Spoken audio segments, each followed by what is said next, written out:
Banyak orang hari ini tidak sadar bahwa peristiwa kebangkitan Yesus itu penting. Karena peristiwa kebangkitan Yesus itu diceritakan justru dengan sangat jujur. Bahwa murid-murid tidak paham. Tidak paham bahwa ini Yesus bangkit.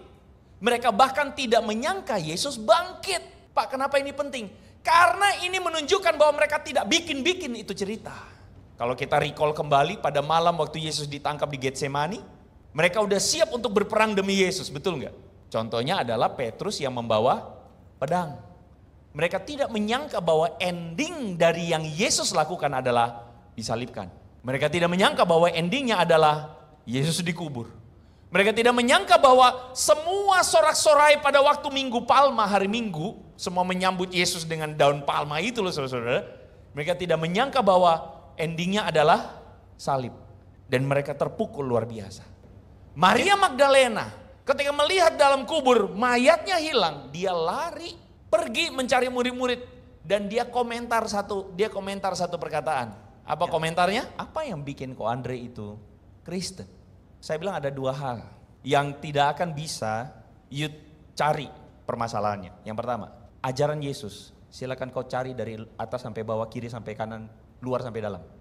Kau cari mana yang salah. Kau tidak akan temukan apa yang salah di dalam ajaran dia.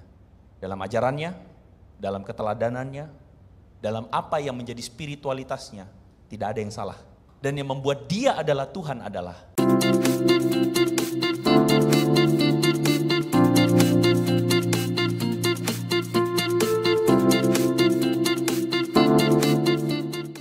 Saudara, judul hari ini adalah The Resurrection, yaitu atau ada subjudulnya yaitu My Hope.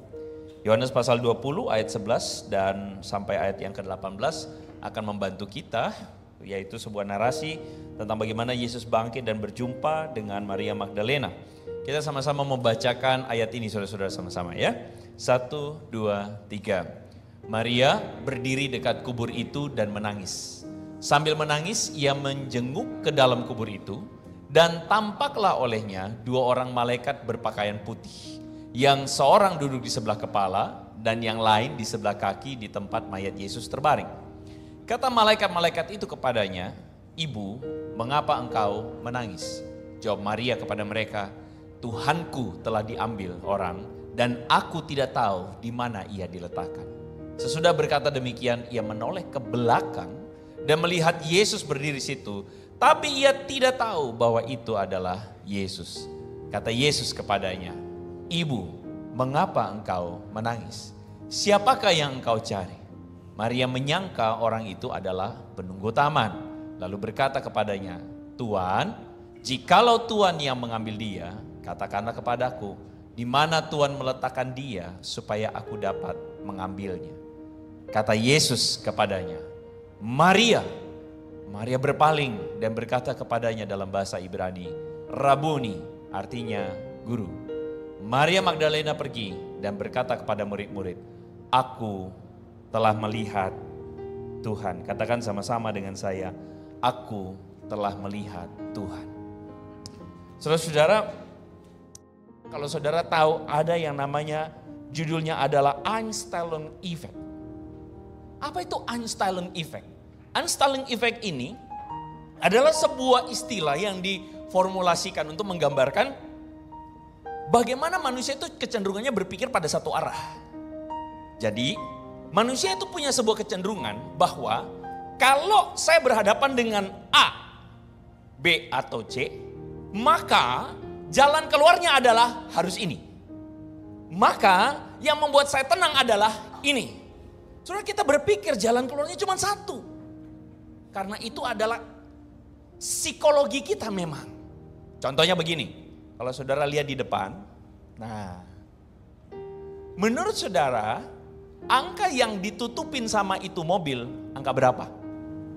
Kalau saudara lihat secara sekilas nih, saudara lihat apa adanya, angka 16, gitu, 06, 68, 88, 9, betul begitu? Yang ketutup sama mobil angka berapa? Angka berapa? Berapa? 8? Kok bisa dapat 87? Dapat 87 dari mana? Dapat 87 saudara kalau saudara tidak berpikir dengan one way seperti yang kita pikirkan. Karena kan kita cenderung berpikir 16, 06, 68, 88, betul?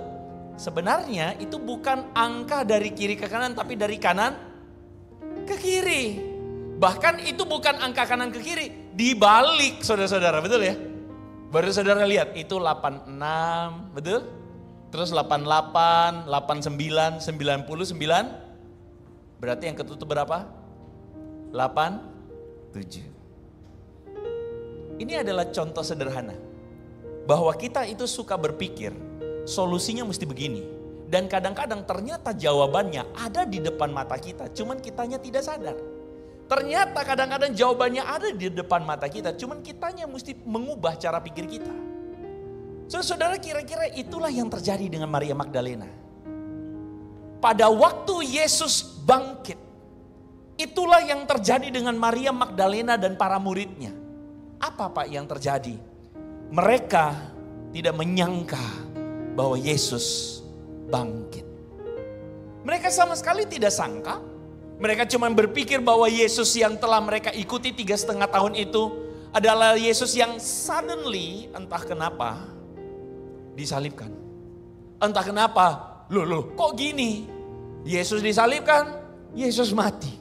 Padahal mereka udah siap-siap saudara-saudara, sebelumnya udah berjuang demi Yesus.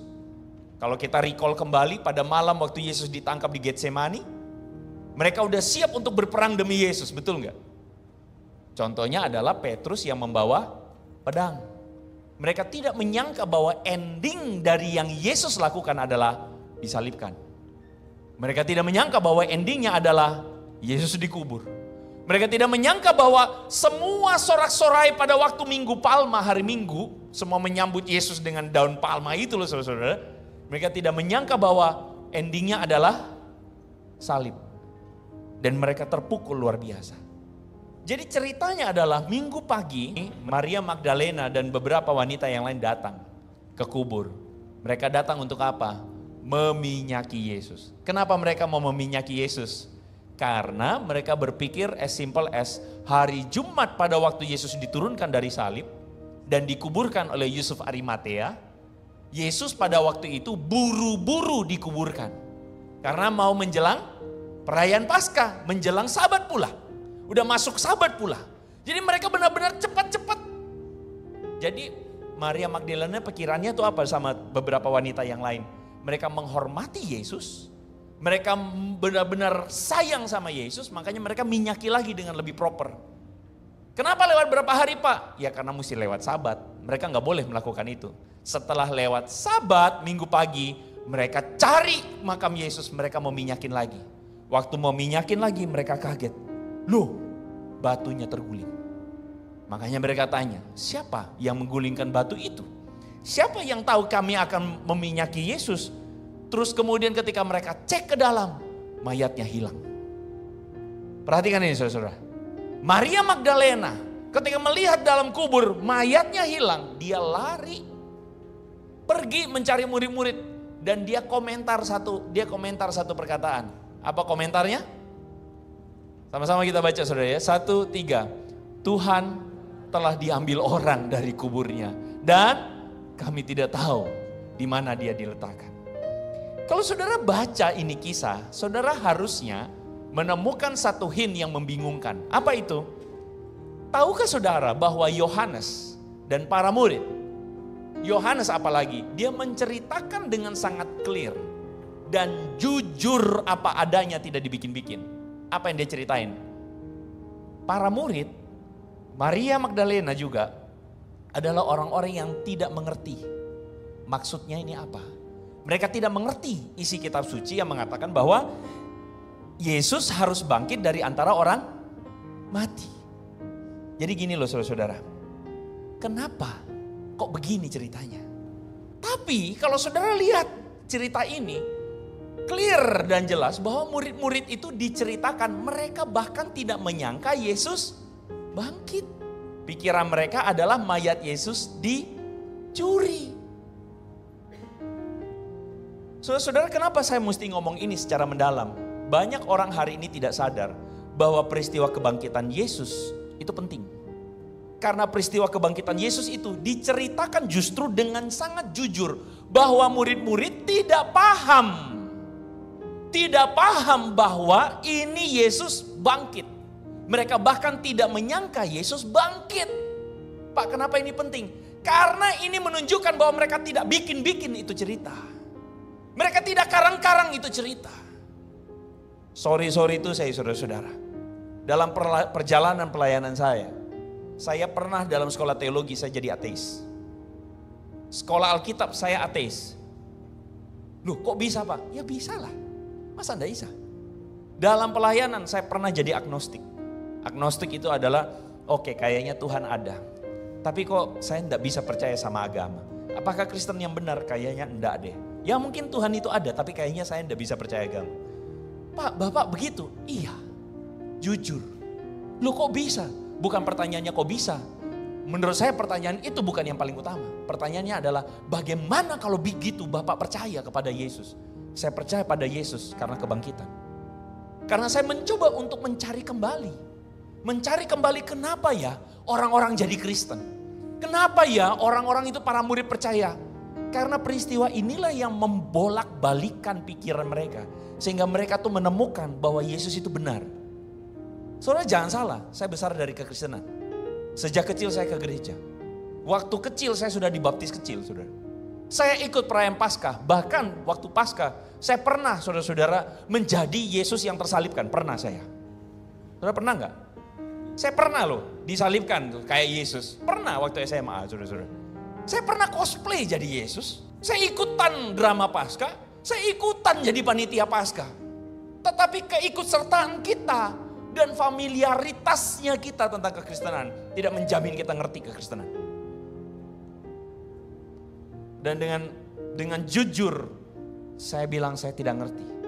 Sampai akhirnya saya menggali kembali kenapa kebangkitan itu penting. Kebangkitan penting karena kebangkitan itu berkaitan dengan apa yang Yesus klaim tentang dirinya. Dia klaim bahwa apa? Aku dan Bapa adalah satu. Dan dengan cara demikian dia sedang mengatakan bahwa aku itu sama dengan Bapa. Dengan cara demikian Yesus itu menyatakan dirinya Tuhan. Kalau saudara baca dalam bagian lain, ada seorang lumpuh yang datang pada Yesus. Lalu kemudian Yesus tidak ngomong, hei kamu sembuhlah kamu. Tidak. Yesus ngomongnya apa? Dosamu diampuni.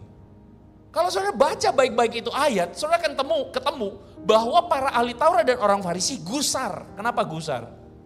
Loh, siapa dia? Sampai-sampai dia mengampuni orang. Yesus itu menyatakan dirinya sebagai Tuhan. Oke? Kalau saudara ketemu ada orang menyatakan diri sebagai Tuhan, saudara percaya? Belum tentu kan? Saudara harusnya jangan percaya loh. Tapi orang yang menyatakan diri sebagai Tuhan ini mengklaim apa? Satu kejadian, satu hal yang bombastis. Apa itu kejadiannya? Dia bilang begini, aku akan menyerahkan nyawaku dan pada hari yang ketiga aku bangkit. Kalau saudara, maaf, pikiran saudara jalan, maka saudara pasti akan bilang sama diri saudara begini, oke, ini buktinya, tak tunggu buktinya. Kenapa? Begini, kalau Yesus tidak bangkit, itu berarti apa? Ya udah dia jual obat, betul nggak? Jadi dia ngomong, aku ini Tuhan, halah, omong kosong, betul? Saudara ingat ya, Yesus bilang kepada angkatan ini tidak akan dikasih tanda yang lain selain tanda apa? Yunus. Tanda Yunus itu apa? 3 hari di perut ikan, terus kemudian dia bangkit, quote and quote. Nah maksud Yesus mau bilang, aku akan bangkit hari ketiga. Dan kalau memang aku bohong, aku tidak akan bangkit. Paham ya? Kalau aku bohong, dan kalau misalnya aku halu, bisa jadi Yesus gak bohong, tapi dia halusinasi. Maaf, agak tabu ngomongnya. Tapi saya belak-belakan aja buat banyak anak muda. Yesus jangan-jangan orang halu, yang ngomong-ngomong, aku nih Tuhan, aku nih Tuhan. Bisa gak? Bisa. Tapi yang membuat dia itu benar dan faktual apa yang dia ngomong tentang dirinya, aku itu Tuhan, terletak pada satu pembuktian terakhir. Pembuktian terakhir itu namanya kebangkitan. Ketika dia bilang hari ketiga aku bangkit. Artinya apa? Kalau dia tidak bangkit semuanya bohong. Tapi pada kenyataannya Yesus bangkit. Dan dengan demikian Ketika dia bilang aku adalah Tuhan. Ketika dia bilang akulah jalan dan kebenaran dan hidup. Tidak ada seorang pun yang dapat datang kepada Bapa kalau tidak melalui aku. Artinya dia benar. Karena kebangkitannya mengkonfirmasi kuasanya, otoritasnya ketika dia ngomong itu. Halo? Amin? Inilah pembuktian kenapa Yesus itu beneran Tuhan. Dan kebangkitan itu penting, kenapa? Kalau saudara ikut alurnya dari awal, ini bukan cerita bohongan. Ini cerita beneran. Kenapa? Karena nggak dibikin-bikin. Para penulis kitab Injil itu dengan jujur mengatakan yang sebenarnya. Apa? Sorry. Sejak awal pun murid-murid nggak paham. Sejak awal pun murid-murid tidak ngerti Yesus mesti bangkit. Yang mereka pikirkan cuma apa? Yesus mayatnya dicuri orang. Ini alasan kenapa saya kembali kepada kekristenan. Ini alasan kenapa saya percaya Yesus adalah Tuhan. Dan itulah yang Paulus bilang. Kebangkitan Yesus itu momen yang sangat penting di dalam iman Kristen. 1 Korintus 15 ayat 3-4 sama-sama kita baca. 1, 2, 3. Sebab yang sangat penting telah kusampaikan kepadamu. Ialah bahwa Kristus telah mati karena dosa-dosa kita. Sesuai dengan kitab suci. Bahwa ia telah dikuburkan dan bahwa ia telah dibangkitkan pada hari yang ketiga sesuai dengan kitab. Jadi saudara, kebangkitan Yesus itu tidak sesederhana ketika kita menyanyi kubur kosong membuktikan dia hidup, gitu kan ya saudara? Sebab dia hidup, ada hari esok. Saudara-saudara, dulu waktu kecil saya nyanyi itu. Saya nyanyi dalam pikiran bahwa oke, Yesus Tuhan. Karena Yesus Tuhan, waktu dia mati nih, karena dia Tuhan maka dia bangkit. Kita mulai dengan sebuah narasi dan presuposisi bahwa Yesus itu Tuhan. Tapi bagi para murid, mereka tidak mulai dengan presuposisi Yesus beneran Tuhan. Mereka mulai dengan sebuah kebingungan bahwa ternyata Yesus bangkit. Dan waktu Yesus bangkit baru mereka boom. Ternyata ini membuktikan apa yang selama ini dia ngomong.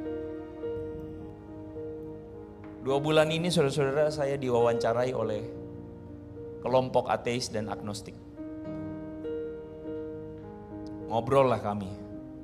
Terus mereka tanya, apa yang bikin Ko Andre itu Kristen? Saya bilang ada 2 hal yang tidak akan bisa you cari permasalahannya. Yang pertama, ajaran Yesus. Silakan kau cari dari atas sampai bawah, kiri sampai kanan, luar sampai dalam. Kau cari mana yang salah. Kau tidak akan temukan apa yang salah di dalam ajaran dia.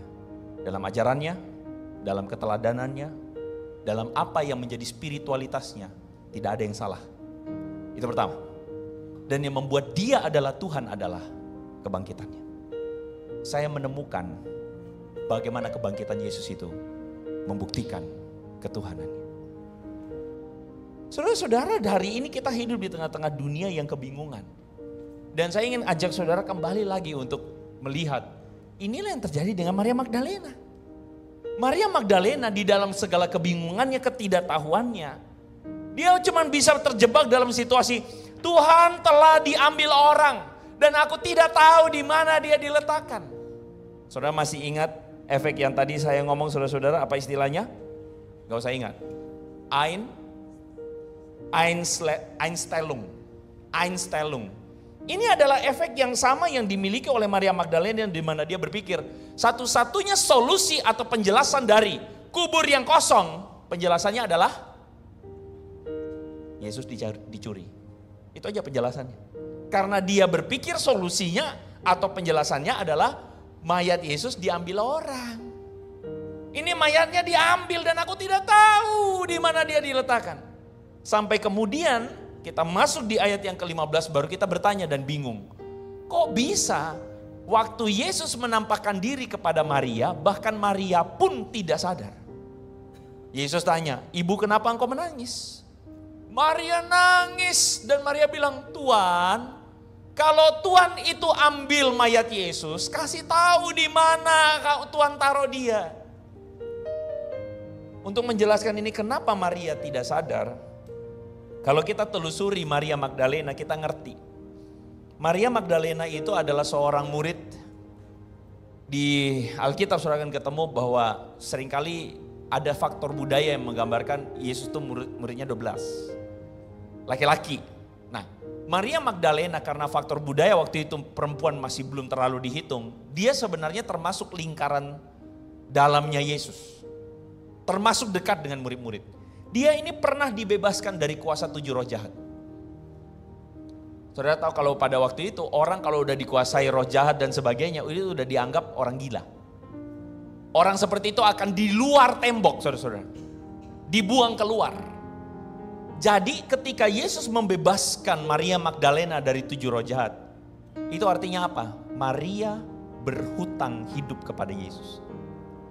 Itulah sebabnya kenapa kita dapat menemukan sebuah jawaban atau penjelasan tentang kenapa Maria itu setia mengiring Yesus. Di samping murid-murid Yesus yang 12 itu. Dia setia melayani Tuhan Yesus dengan hidupnya bahkan dengan uangnya karena dia orang kaya. Bahkan saudara-saudara kalau saudara baca, Maria itu mengiring Yesus sampai di kayu salib. Di saat murid-murid yang lain udah terpecah belah lari ke sana kemari, Maria ngapain? Dia iringi Yesus terus. Dari sini kita bisa mengerti bahwa Maria itu mengasihi Yesus. Dia itu betul-betul berhutang kepada Yesus. Dan mungkin itu jawaban paling logis menggambarkan dia nangis segitu nangisnya. Dia nangis dengan sedih dan dia cuma punya satu solusi untuk nangisnya itu selesai. Apa solusinya? Balikin mayat Yesus. Paham ya saudara-saudara ya? Pikiran dia cuma satu, balikin. Einstellung, yang tadi kita sempat ngomong itu, ada seorang, sebenarnya dia itu ada sosiologis, dia psikologis juga, tapi dia tuh lebih banyak ngomongin tentang sosiologis. Abraham Maslow. Dia itu memberikan sebuah semacam teori yang orang-orang hari ini pakai sebagai Maslow Hammer. Maslow Hammer itu apa? Saking orang berpikir solusinya cuma satu. Jawaban penjelasan cuma satu. Jadi kalau diibaratkan dalam pekerjaan ada orang-orang yang bekerja itu selalu pakai palu. Dia pakai contoh. Palu maksudnya apa? Pokoknya ada palu. Palu ini alat yang saya pakai untuk menyelesaikan masalah. Kalau ada paku, saya paku. Jebret. Paku, jebret, paku, jebret, selesai masalah. Tapi masalahnya adalah masalah-masalah yang dihadapi itu tidak selalu berupa paku. Bisa jadi masalah itu adalah sekrup.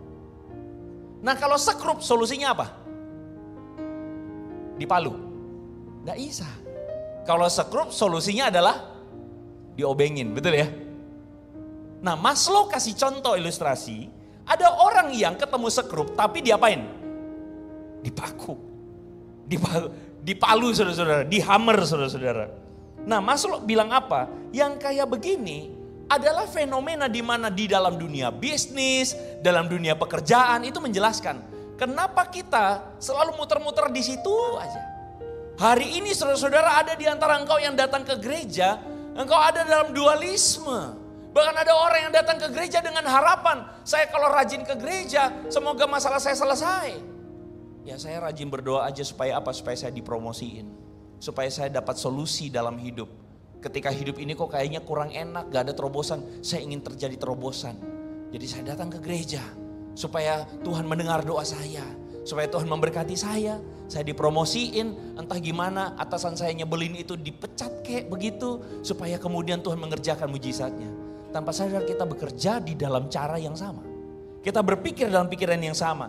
Tapi sorry to say, apa yang terjadi dengan Maria ini adalah sesuatu kejadian yang kemudian mengubah ketika Yesus itu ngomong sama Maria. Maria, ini bukan soal masalah mayatku dicuri, tapi aku yang bangkit. Lalu kemudian Yesus ngomong sama Maria, Maria. Kalau tadi kalau saudara perhatikan Yesus panggil Maria apa? Ibu Ai, bukan Ai ya. Maria, kata Yesus. Lalu Maria berpaling dan dia sadar. Ini Yesus. Makanya dia bilang Rabuni. Nah ini yang saya mau kasih notis kepada saudara. Maria setelah ketemu Yesus, dia pulang kepada murid-murid. Kalau tadi dia bilang, "Hei, Petrus, Yakobus, Yohanes," Yesus dicuri orang. Tapi ketika dia kembali kedua, dia balik dengan narasi yang berbeda. Dia bilang apa? "Aku telah melihat Tuhan." Kalau saudara baca baik-baik, kata melihat di sini itu punya makna bukan cuma melihat.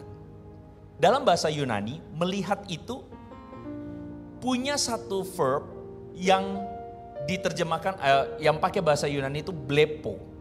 Blepo itu lihat, seperti saudara lagi lihat saya. Saudara lihat, oh Pak Andre. Atau saudara lihat, oh ada mic. Atau saudara lihat, oh ada gedung gereja. Itu lihat. Tapi kata yang dipakai bukan melihat as it is. Kata yang dipakai di sini adalah horau. Apa itu horau? Horau itu bukan blepo ya. Horau itu adalah melihat dengan deeper understanding. Atau mudahnya begini saudara. Sebenarnya saudara sadar nggak? Saudara dari tadi mendengar suara AC.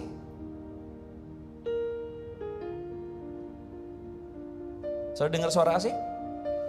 Tapi saudara tidak sadar dari tadi saudara dengar suara AC. Betul? Sampai saya bilang sama saudara, ada suara AC. Baru kayak saudara, oh iya ya ada suara AC. Betul ya? Betul ya? Melihat ini sama. Melihat ini bukan blepo, tapi horau. Artinya apa? Maria mengatakan, aku mengalami pengertian lebih dalam tentang siapa Yesus. Aku menemukan yang namanya spiritual truth. I realize something tentang Yesus. Jadi waktu Maria pulang ketemu murid-murid, dia pulang tidak lagi menjadi Maria yang lama.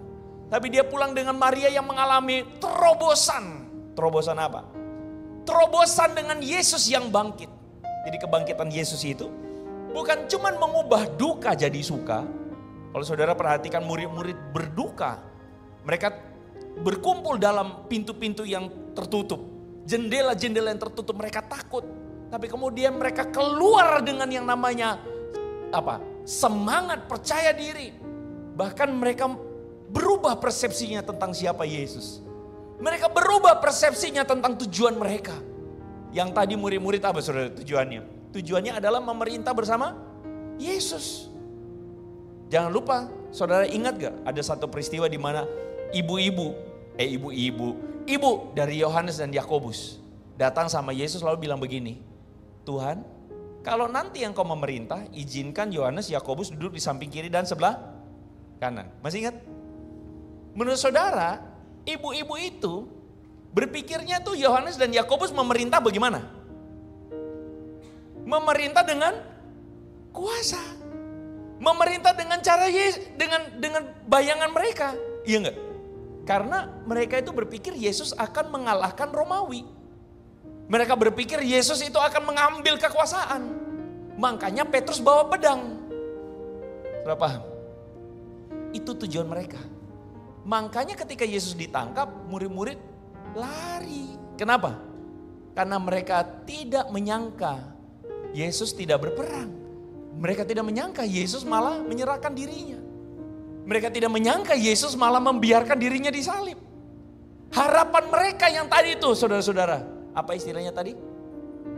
Apa istilahnya tadi? Einstellung itu loh, saudara-saudara. Mereka berpikir solusi buat mereka adalah memerintah seperti pemerintah-pemerintah dunia. Ternyata salah. Dan tujuan murid-murid diubah. Mereka mau apa? Mati demi Yesus. Perjumpaan dengan Yesus.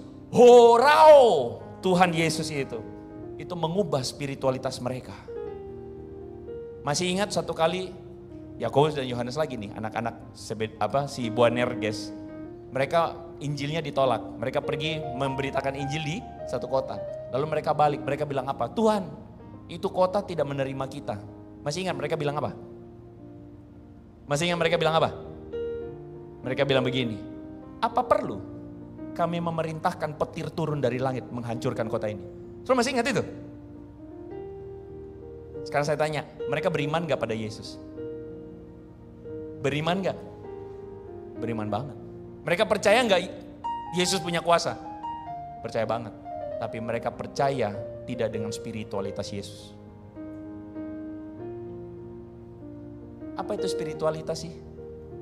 Mereka minta guntur petir turun, membakar seluruh kota. Kenapa? Karena menolak mereka. Tapi Yesus bilang apa? No.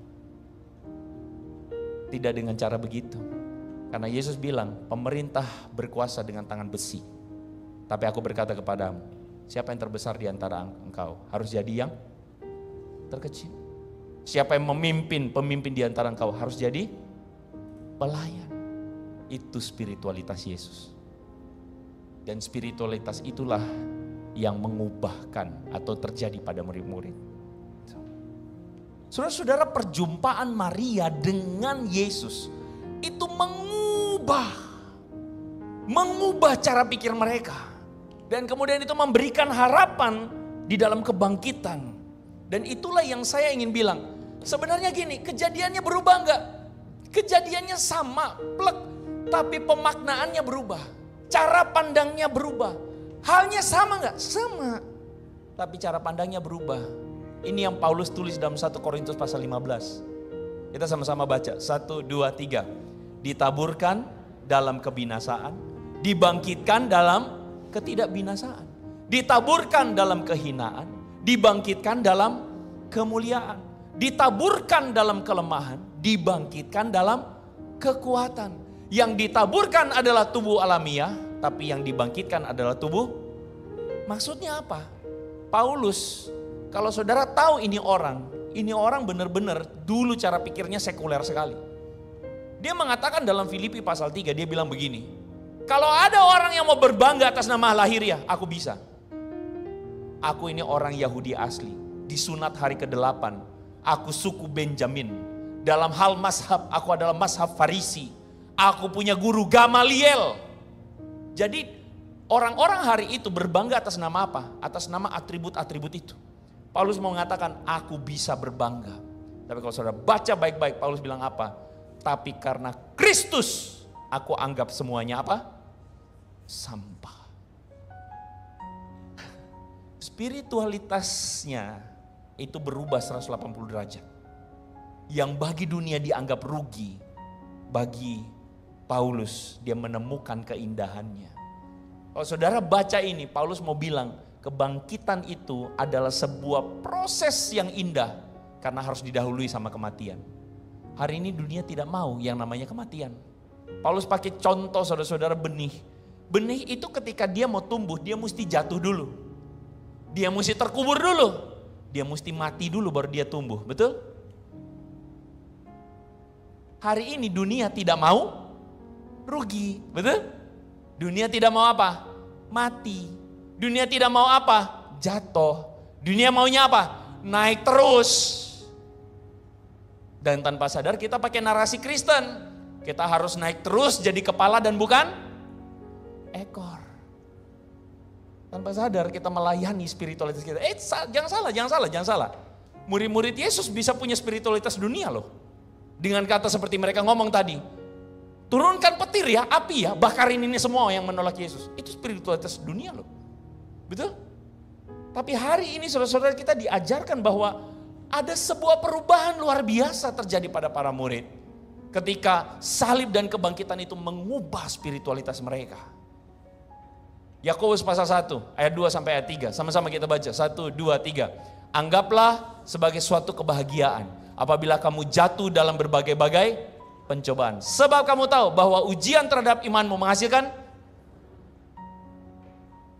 Ada dari antara saudara yang bahagia masuk pencobaan? Ada? Ada enggak? Kalau ada saya mau tahu, saya mau kenalan. Artinya saudara rohani banget. Bahkan kita pun tidak berani untuk bilang Tuhan aku mau jatuh dalam pencobaan, aku berbahagia. Tidak. Tapi ayat ini maksudnya apa? Yakobus mau kasih tahu. Kalaupun terjadi yang namanya pencobaan, itu kebahagiaan. Karena dia mampu melihat pencobaan itu awal dari ujian. Ujian menghasilkan ketekunan. Saudara yang orang tua, adakah dari antara saudara yang terhadap anak-anak saudara, saudara itu selalu ingin menyenangkan mereka? Mau semuanya baik dan beres. Adakah dari saudara yang punya anak-anak nangis gara-gara mau ujian negara? Ujian negara, ujian sekolah lah pokoknya ya. Terus dia nangis-nangis, aduh Mama, aku gak kuatin ujian. Terus saudara bilang begini, tenang, Papa punya ordalnya. Papa telepon kepala sekolah supaya batalin ujian kamu. Tenang nak, bersama dengan Papa tidak ada perkara yang mustahil. Betul begitu? Kalau saudara jadi orang tua begitu, harap saudara pulang periksakan diri saudara ke psikiater. Sebagai orang tua, saudara akan bilang sama anak ini, nak, ujian itu baik buat kamu. Betul begitu? Karena ujian itu menghasilkan apa? Menghasilkan apa? Tahan uji. Kekristenan itu menuntut kita bukan cuma bicara soal percaya Yesus, tapi menghidupi spiritual Yesus. Dan spiritualitas Yesus itu adalah masuk dalam salib dan dibangkitkan. Kita menghadapi masalah-masalah dalam hidup kita tidak lagi seperti bocil, seperti anak kecil yang cuma mau jalan keluarnya begini. Tuhan, kalau ada masalah begini beresnya. Tuhan, begitu beresnya. Mau sampai kapan kekristenan kita kayak begitu? Mau sampai kapan kita layani terus keinginan kita, ambisi kita? Mau sampai kapan kita serupa dengan dunia?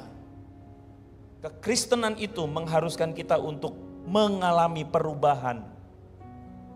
Apa yang dahulu merupakan keuntungan bagiku, sekarang kau anggap rugi karena Kristus. Bukan berarti setelah ini saudara kita menjadi orang-orang yang kemudian, maaf ya kalau saya pakai istilah gila menderita. Oh Pak, abis ini saya jual semua aset saya. Saya masuk ke dalam dunia misi. Bukan. Sekali lagi bukan. Tapi maksud saya adalah kita semua itu akhirnya berubah mentalitasnya. Kita berubah kenapa? Karena kita berjumpa Yesus. Sebagaimana Maria berjumpa dengan Yesus secara pribadi. Perjumpaan itulah yang kemudian membuat dia horao. Artinya apa? Dia mengalami lagi satu kedalaman spiritual bersama Yesus. Soalnya jangan lupa Maria itu 3 tahun menghabiskan waktu dengan Yesus. Kurang lebih lah kita anggap begitu. 3 tahun. Itu berarti siang malam dia dengerin Yesus. Dia lihat Yesus melakukan apa. Tapi coba lihat baik-baik. Maria masih belum mengerti sesuatu. Sampai ketika dia mengalami perjumpaan dengan Yesus. Dan itu mengubahkan nilai-nilainya. Kalau hari ini saudara merasa, Pak, saya udah Kristen. Saya pikir saudara-saudara kita masih butuh satu hal. Kita masih terus-menerus butuh perjumpaan dengan Yesus. Amin. Kadang kita berpikir Injil itu yang penting, oh saya sudah kenal Yesus Pak, saya sudah selamat. Salah, we're totally wrong. Salahnya bukan karena waktu saudara bilang saya sudah selamat, bukan. Itu benar. Tapi salahnya adalah kita merasa kita udah gak butuh lagi itu Injil. Kita gak butuh lagi diubahkan oleh Yesus. Hari ini saya berpikir mungkin hal yang perlu kita ngomong sama hati kita yang paling dalam adalah, Tuhan, aku masih butuh lagi perjumpaan pribadi denganmu yang mengubah aku, yang mengubah diriku, mengubah apa yang selama ini aku percaya tentang hidup, mengubah kekhawatiranku, mengubah nilai-nilai hidupku. Aku butuh berjumpa lagi dengan Engkau Yesus. Hari ini banyak orang bermasalah dengan kenyamanan, takut kalau kemewahannya diambil. Takut kalau gak dihargain orang. Takut saudara-saudara kalau kehilangan kontrol. Tapi hari ini Maria Magdalena, Yohanes menceritakan perjumpaan dengan Tuhan Yesus yang mengubahkan dia. Horau Tuhan Yesus. Saya cuma rindu bahwa hari ini kebangkitan Yesus. Saya percaya saudara mungkin sudah ngalamin Jumat Agung Paskah sudah belasan kali, puluhan kali. Tapi dengarkan baik-baik. Kebenarannya adalah perjumpaan dengan Yesus itu adalah sebuah proses. Sama seperti Maria mengalami perjumpaan yang mengubahkan dia dan itu adalah proses. Anda dan saya, kita sama-sama dalam proses dipulihkan Tuhan. Amin. Tidak terlepas Anda umurnya berapa. Anda majeliskah atau pengurus. Atau Anda udah ngerti apa, saya tidak tahu. Tapi prosesnya ini Tuhan ingin. Supaya kita ngalamin kebangkitan lagi. Karena itu saudara-saudara ada satu lagu yang Saya ingin sama-sama kita coba untuk pikirkan baik-baik lagu ini. Yang lemah dikuatkan, yang miskin diperkaya, yang buta pun melihat. Semua Dia buat bagiku. Soal lagu ini ngomong yang lemah dikuatkan itu tentu saja bukan bicara soal saudara lagi lemah tubuh, saudara jadi kuat lagi. Tuhan bisa bikin itu? Bisa. Tapi saya percaya arti yang lemah dikuatkan itu adalah hatimu, jiwamu. Bisa jadi ada orang yang lututnya udah goyang ai-ai. Tapi saudara akan ketemu jiwanya kuatnya luar biasa. Tapi ada orang yang sehat, tapi jiwanya rapuh sekali. Tersinggung sedikit, minta ampun, dia udah kayak cacing kepanasan. Hari ini yang Tuhan bilang, itu Tuhan mau sorot hatimu. Tuhan tidak lagi ngomong soal masalah kondisi fisikmu. Dia tidak sedang ngomong tentang kekayaanmu. No, bukan itu. Hari ini banyak orang yang mungkin kelihatannya punya duit, tapi kikirnya minta ampun. Sebenarnya dia miskin. Tapi heran sekali ada orang yang dalam bisnisnya ada dalam kesulitan, tapi dia bantu orang. Katanya, kenapa you bantu orang? Ya gak apa-apa. Bukannya you juga lagi susah? Bukankah dalam pekerjaan kamu juga lagi susah? No. Orang-orang tersebut kaya. Dan saya percaya itulah yang Tuhan sedang kerjakan. Yang buta. Yang tadinya buta karena nilai-nilai dunia hari ini. Ketika kita didikte sama lingkungan kita bahwa punya kondominium, punya mobil, baru kaya. Kamu tuh akan dianggap orang berdasarkan status sosialmu. Itu buta. Tapi engkau bisa dicelikan matanya. Dan engkau menemukan keindahan dan kelepasan.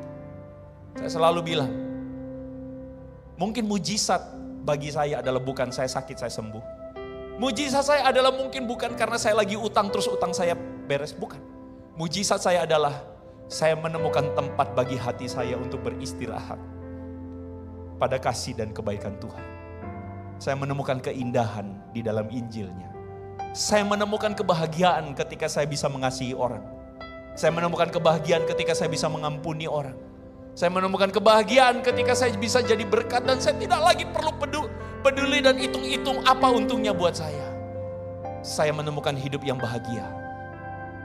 Keindahan hidup karena Kristus mengubahkan saya.